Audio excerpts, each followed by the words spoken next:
Assalamualaikum warahmatullahi wabarakatuh. Salam guru hebat, bahagia, dan semangat selalu. Di sini saya Siti Musarofah, Angga Ekanastiti, calon guru penggerak Angkatan 7 Kabupaten Ponorogo. Di sini saya akan memaparkan aksi nyata modul 1.4 Budaya Positif. Di sini saya akan melakukan penebaran budaya positif, implementasi berbagi pemahaman dan pengalaman budaya positif dengan kesepakatan kelas dan segitiga restitusi di sekolah saya yaitu SDN 2 Nambang Rejo.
wabarakatuh.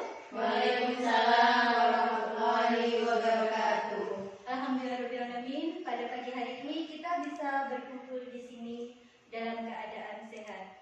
Terima kasih kepada Bapak Ibu guru semua yang sudah berkenan hadir di sini dan mengikuti pemaparan saya tentang budaya positif.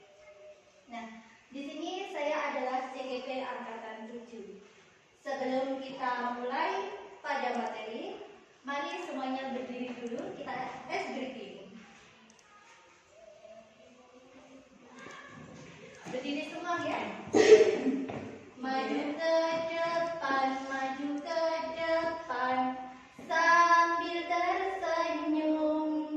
Mundur ke belakang, mundur ke belakang, sambil tertawa.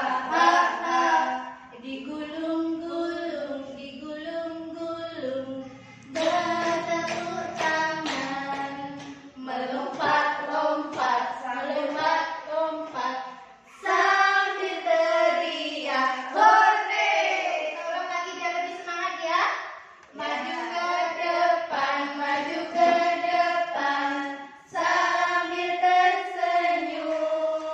Mundur ke belakang, mundur ke belakang, sambil tertawa. Digulung-gulung, digulung-gulung, bertepuk tangan, melompat-lompat, melompat-lompat, sambil teriak hore. Terima kasih Bapak Ibu semuanya. Sudah semangat ya? Ya. Terima kasih. Kita lanjutkan dulu.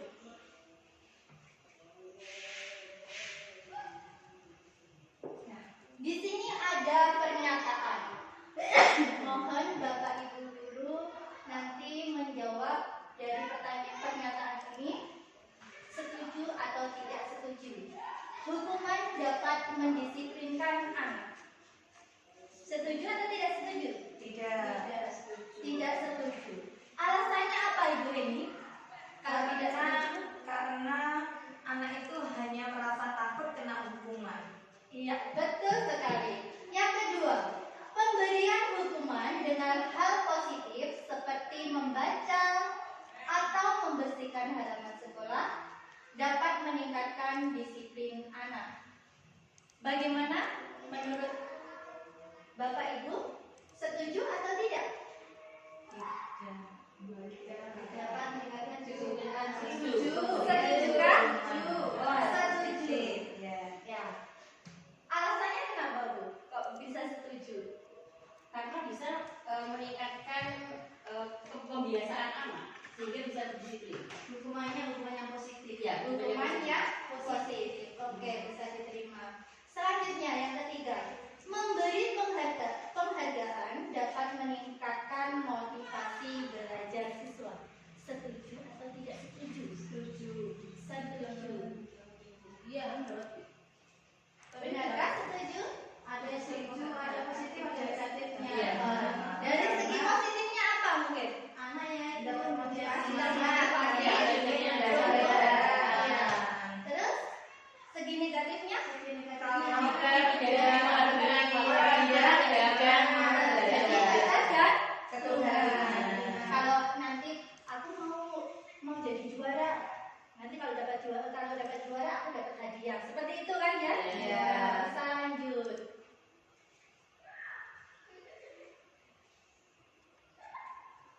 Nah, di sini kita akan membahas tentang perubahan paradigma.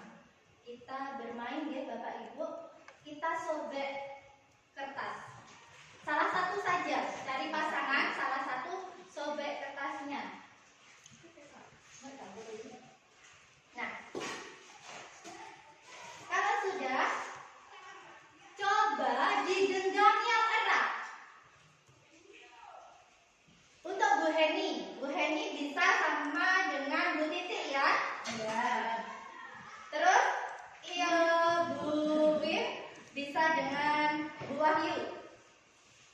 Nah, coba sekarang mencoba membuka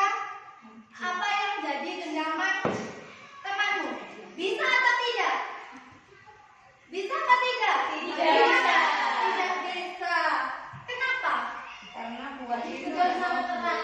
digenggam sama yang keras. Sudah saya rayu-rayu. Oh, sudah dirayu juga sebenarnya. Oke, oke. Gimana Bu Heni? Tadi bisa nggak? Bisa sekali. Keras sekali. Iya.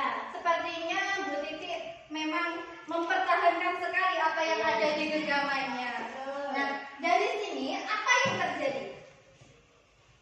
Mempertahankan Apa yang jadi keyakinan dirinya. Oh iya, mempertahankan apa yang menjadi miliknya. Iya, miliknya sendiri. Prinsip ya, ada prinsip. Lanjut.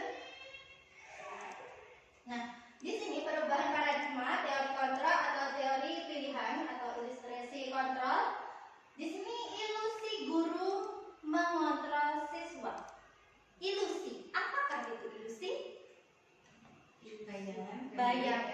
Bayangan guru itu harus bisa mengontrol siswa. Yang kedua, ilusi bahwa kritik dan membuat orang merasa bersalah dapat menguatkan karakter. Benar apa tidak ini kira-kira ilusi ini?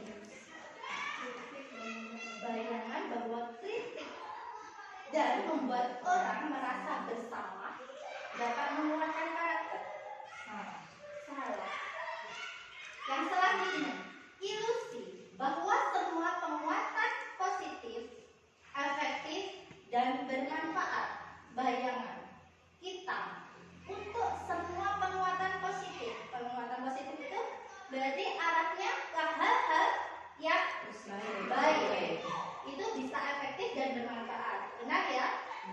Yang keempat, ilusi bahwa orang dewasa memiliki hak untuk memaksa. Salah. Harusnya bagaimana kita sebagai seorang yang dewasa, apalagi kita sebagai seorang guru, harus bisa membimbing, menuntun anak sesuai dengan kodrat alam dan kodrat zaman, sesuai dengan pemikiran kita dewasa. Nah, perubahan paradigma, stimulus respon, teori kontrol atau teori pilihan. Siapa yang sesungguhnya memiliki kontrol? Siapa kira-kira? Diri kita sendiri. Namun, sebagai seorang guru, kita juga harus mengetahui dan memiliki posisi kontrol agar berkesinambungan. Nah, di sini stimulus responnya, yaitu kita mencoba mengubah orang agar berpandangan sama dengan kita. Bisakah kita mengubah orang agar bisa berpandangan sama dengan kita? Bisa. Dari kontrolnya, kita berusaha memahami pandangan orang lain tentang dunia. Jadi kita itu tidak bisa memaksakan orang lain untuk berpandangan sesuai dengan kita. Nah, harusnya kita berusaha bisa memahami pandangan orang lain itu dan kemudian mengarahkan menuju pandangan kita agar bisa sejalan. Yang kedua, perilaku guru dilihat sebagai suatu kesalahan. Ataukah selalu perilaku yang buruk ini dilihat sebagai suatu kesalahan? Tidak sebenarnya ya. Di sini semua perilaku itu sebenarnya memiliki tujuan. Yang ketiga, orang lain bisa mengontrol saya. Bisakah kita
modal berpikir menang-menang.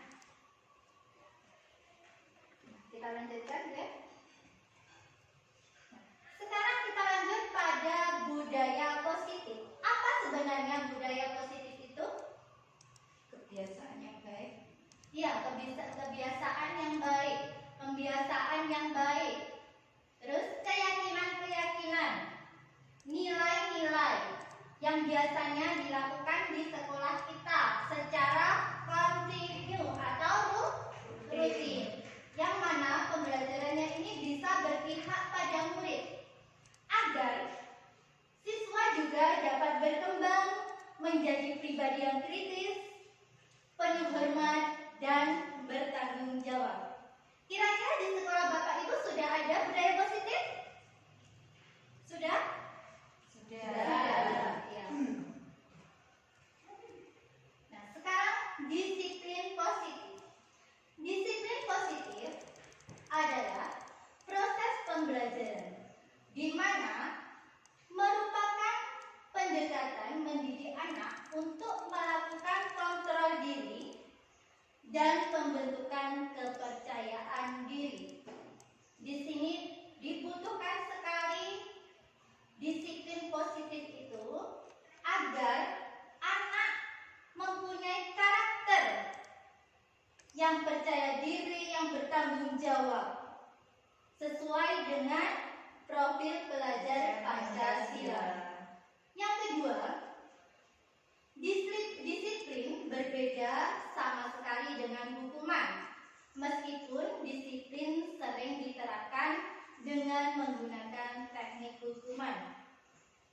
Bapak Ibu, biasanya di sekolah kita sering ya mengidentikan kalau disiplin itu harus menuruti aturan. Jika tidak menuruti aturan, maka kena sanksi atau hukuman. Nah, disiplin di sini sebenarnya berbeda dengan hukuman.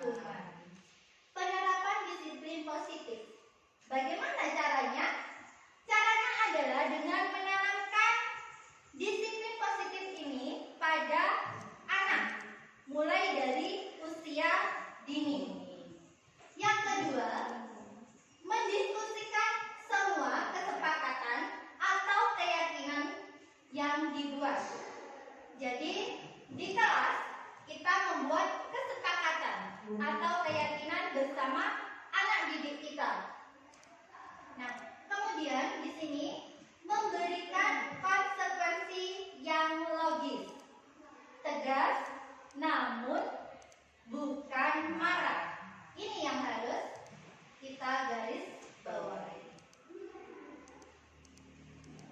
Lanjut, nilai-nilai kebajikan dengan disiplin positif itu akan membentuk karakter siswa sesuai dengan profil pelajar Pancasila. Yang pertama yaitu beriman, bertakwa kepada Tuhan Yang Maha Esa dan berakhlak mulia. Contoh disiplin positif atau pembiasaan yang ada di sekolah Bapak Ibu, misalnya apa? Dengan tadarus, dengan hafalan surat-surat pendek, dengan sholat berjamaah juga. Yang kedua, berkebinekaan global. Kita bisa mengenalkan kepada peserta didik kita tentang keragaman budaya yang ada di Indonesia. Kita juga bisa berpakaian berdasarkan provinsi-provinsi yang ada di negara kita. Yang ketiga yaitu bergotong royong. Di sini kita bisa, contohnya di sekolah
penyebabnya. Nah, penyebabnya itu diantaranya adalah di sini. Yang pertama, bertahan hidup. Jadi peserta didik itu harus terpenuhi kebutuhannya baik dari segi makan, dari segi pendidikan, kesehatan juga. Yang kedua, yaitu kasih sayang dan rasa diterima.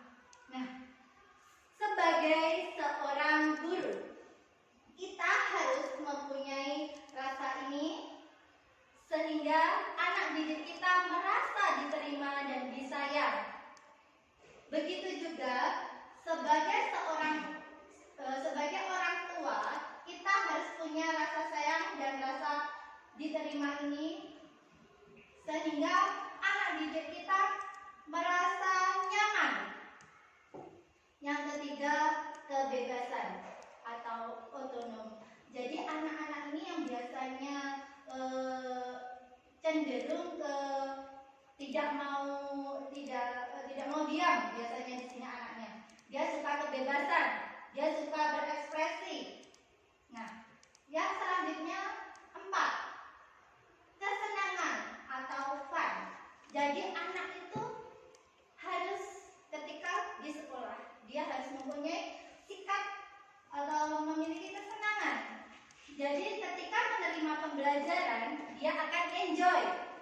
Nah, sebagai seorang guru kita juga harus berinovasi dalam pembelajaran sehingga pembelajarannya itu akan menyenangkan dan tidak membosankan. Tidak ada ceritanya anak yang tidur di dalam kelas. Selanjutnya, penguasaan atau power. Lebih cepatnya. Nah, di sini ada ilustrasi kasus. Budia, guru kelas 4 di SDN Permata Hati. Dia sedang bingung menghadapi salah satu muridnya yang bernama Dion. Beberapa anak di kelas 4 mengeluhkan bahwasanya Dion seringkali meminta bekal makan siang dengan paksa. Jika Anda pada posisi Budia, apa yang Anda lakukan? Dan kira-kira alasan apa saja Dion melakukan hal tersebut? Hal ini berkaitan dengan 5 dasar kebutuhan tadi, kebutuhan manusia. Kira-kira kalau kita sebagai guru, apa yang kita lakukan? Sebagai Budia, apa yang kita lakukan? Mencoba mendekati Dion. Kita tanya, kenapa Dion? Dion suka meminta bekalnya. Nah, di sini alasan Dion dia akan mengungkapkan, misalnya ibunya tidak masak. Nah, seperti itu. Jadi kebutuhan apa yang kira-kira ini tidak terpenuhi dari Dion ini?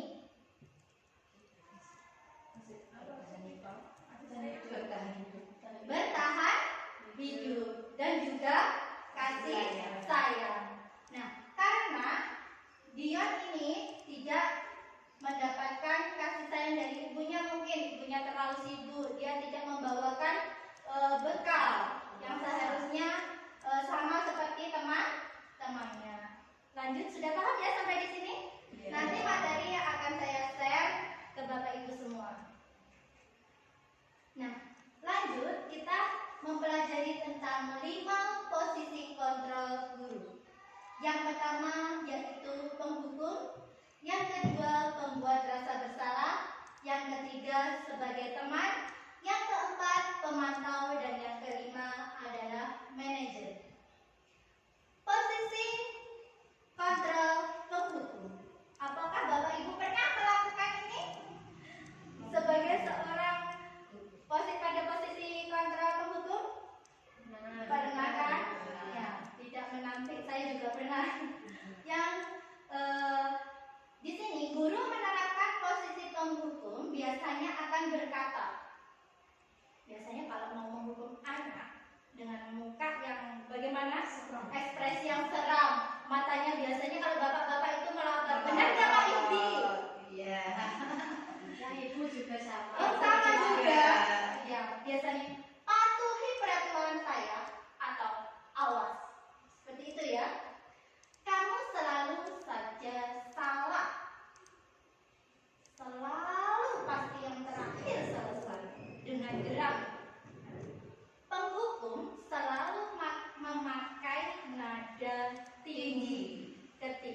berbicara.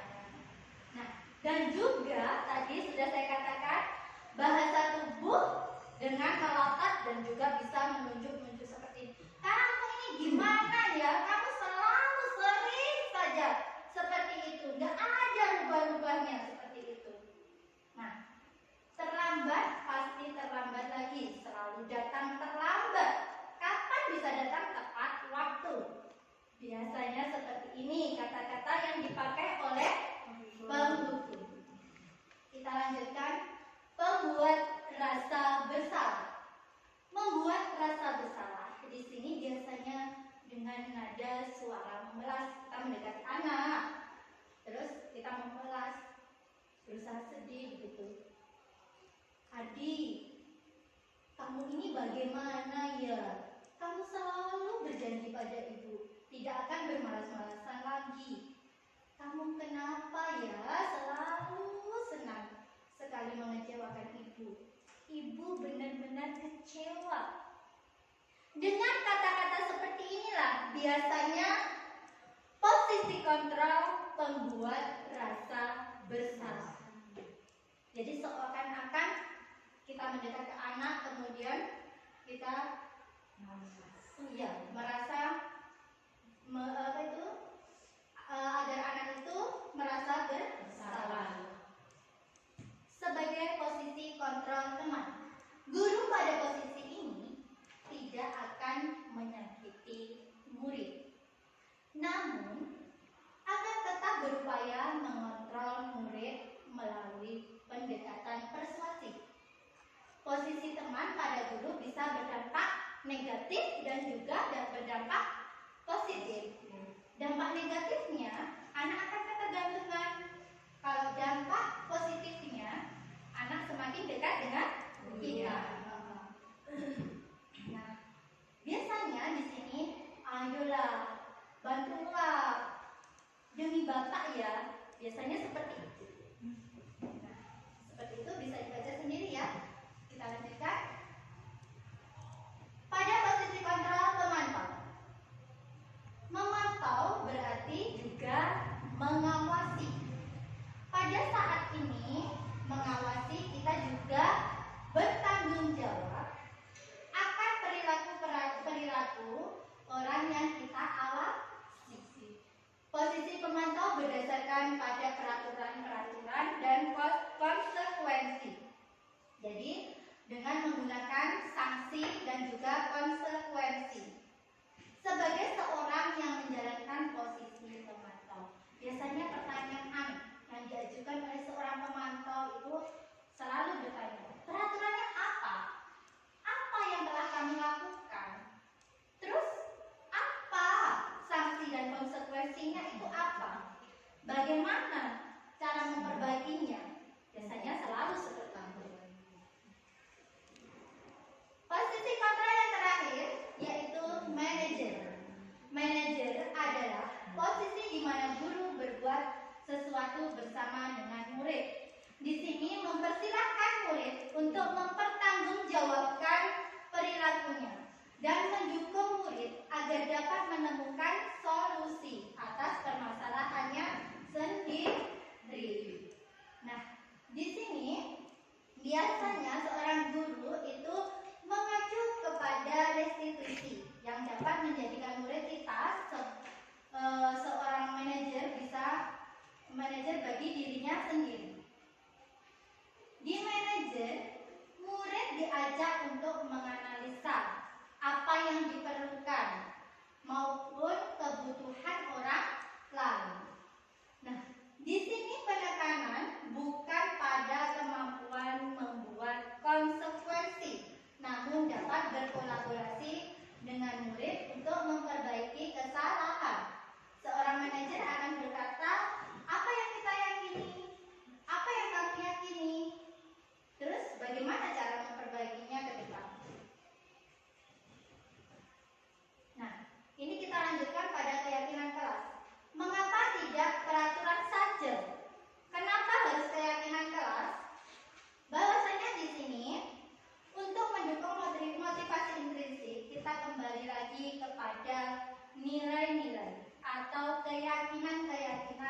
yang lebih menggerakkan seseorang dibandingkan mengikuti serangkaian peraturan-peraturan.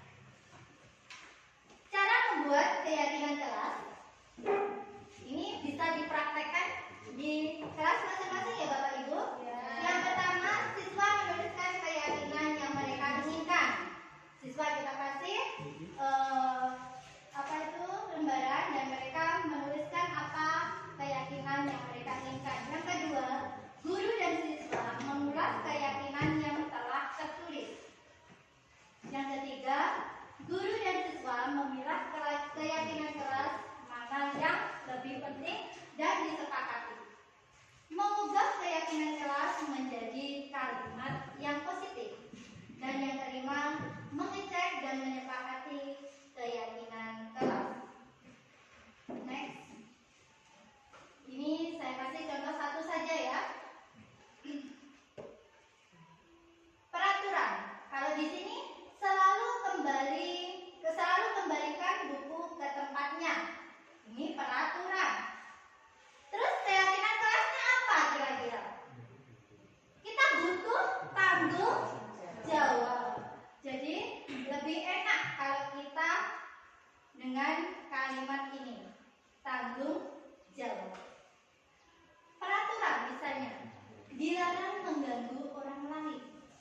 Di peraturan, keyakinan kelasnya lebih enak kan dengan kalimat menghormati orang lain.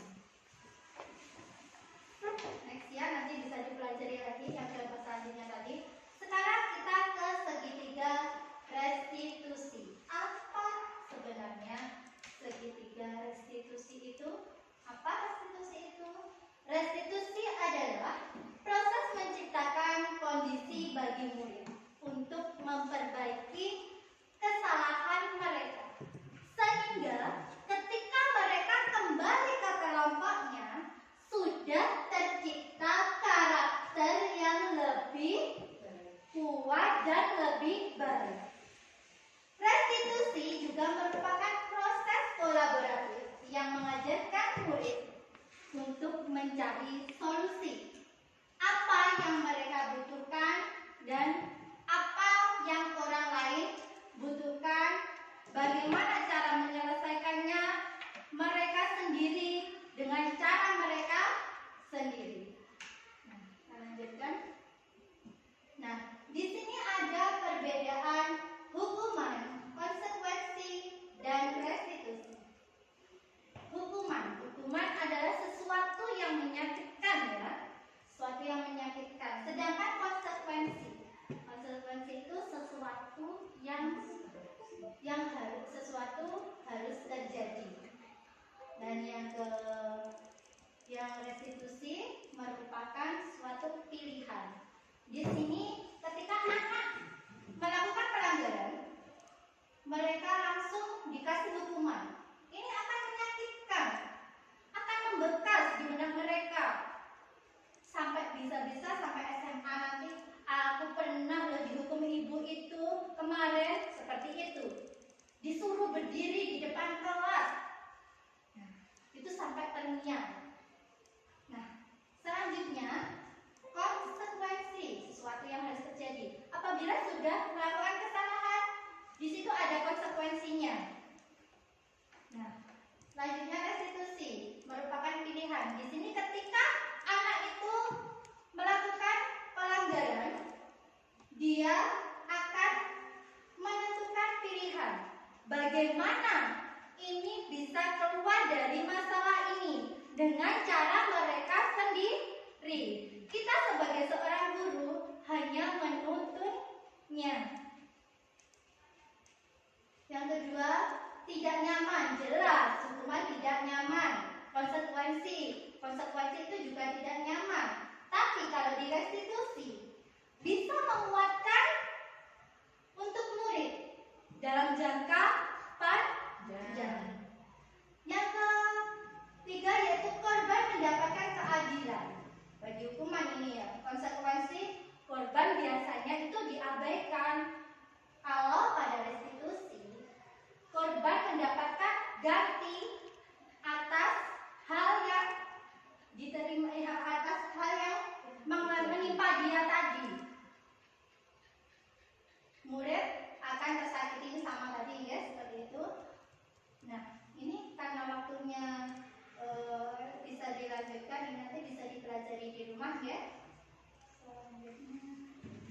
Ciri-ciri restitusi. Restitusi itu bukan untuk menebus kesalahan, namun kita tekankan lagi di sini, belajar dari kesalahan. Ketika anak melakukan kesalahan, kita tidak langsung di depan dia, di depan teman-temannya, kamu ini sudah seperti ini, kamu harus ini, nggak seperti itu. Kita panggil anak itu sendiri, kita tanya dengan baik-baik, seperti itu. Yang kedua, dengan restitusi itu juga memperbaiki hubungan, sehingga anak yang tadi melakukan kesalahan dia bisa kembali pada posisi teman-temannya juga dengan penuh percaya diri.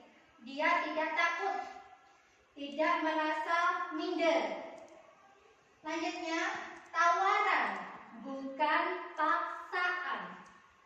Jadi di sini kalau hukuman itu otomatis kan dipaksa, iya kan? Iya. Restitusi menuntut untuk melihat ke dalam diri. Yang kelima, restitusi mencari kebutuhan dasar yang mendasari tindakan. Ya, ini tadi sebagai seorang guru kita harus pandai-pandai. Kenapa ya anak ini kok melakukan kesalahan ini? Kita cari kebutuhan dasar apa yang belum diterima anak ini. Seperti itu. Yang keenam, restitusi adalah cara yang paling baik. Restitusi fokus pada karakter, bukan tindakan. Di sini kita membentuk karakter siswa dengan penuh tanggung jawab, menyelesaikan permasalahannya sendiri. Tadi sehingga memperoleh karakter, jadi bukan tindakan. Yang kedelapan, restitusi fokus pada solusi. Dan yang kesembilan, restitusi mengembalikan murid yang berbuat salah pada kelompoknya dengan percaya diri. Nah, ini ada video. Nah, membuang sampah sembarangan ya ini. Membuang sampah sembarangan. Sudah diingatkan juga, tapi dia tetap saja seperti itu. Terus di sini ada seorang guru. Nah, lewat. Dia lapor ke gurunya bahwasanya tadi ada temannya yang sedang membuang sampah sembarangan. Nah, di sini langsung guru ini memanggil siswa yang tadi. Di sini menanyakan, apa itu? Nah, di sini dia memanggil anaknya, kemudian menanyakan kenapa alasannya tadi membuang sampah, terus menyadarkan anak ini bahwa kita semua itu pernah melakukan kesalahan. Namun kita juga harus melihat keyakinan kelas yang sudah dibuat tadi, karena pada keyakinan kelas tidak boleh membuang sampah sembarangan. Ya, ini menunjukkan sikap bertanggung jawab. Nah, ini anaknya kembali pada temannya dan meminta maaf dengan percaya diri lagi, tidak minder, dia sudah kembali pada kelompoknya. Kita lanjut. Nah, tadi menstabilkan identitas. Biasanya guru berbuat salah itu hal yang manusiawi. Tidak ada manusia yang sempurna. Bapak Ibu pun juga pernah membuat permasalahan. Kita pasti bisa menyelesaikan permasalahannya. Kalau kamu menyalahkan dirimu sendiri terus-menerus, apakah kamu bersikap baik? Dengan kata-kata seperti itu ya, Bapak Ibu. Kita lanjutkan memvalidasi kebutuhan. Di sini dengan berkata, kamu bisa saja kan melakukan hal yang lebih dulu, tapi kamu tidak melakukannya kan? Dengan pemilihan kata yang tepat ya Bapak Ibu di sini. Lanjut, menanyakan keyakinan. Nah, jadi tadi keyakinan apa yang sudah dibuat dan disepakati? Apakah tadi kamu melanggar keyakinan yang sudah disepakati? Terus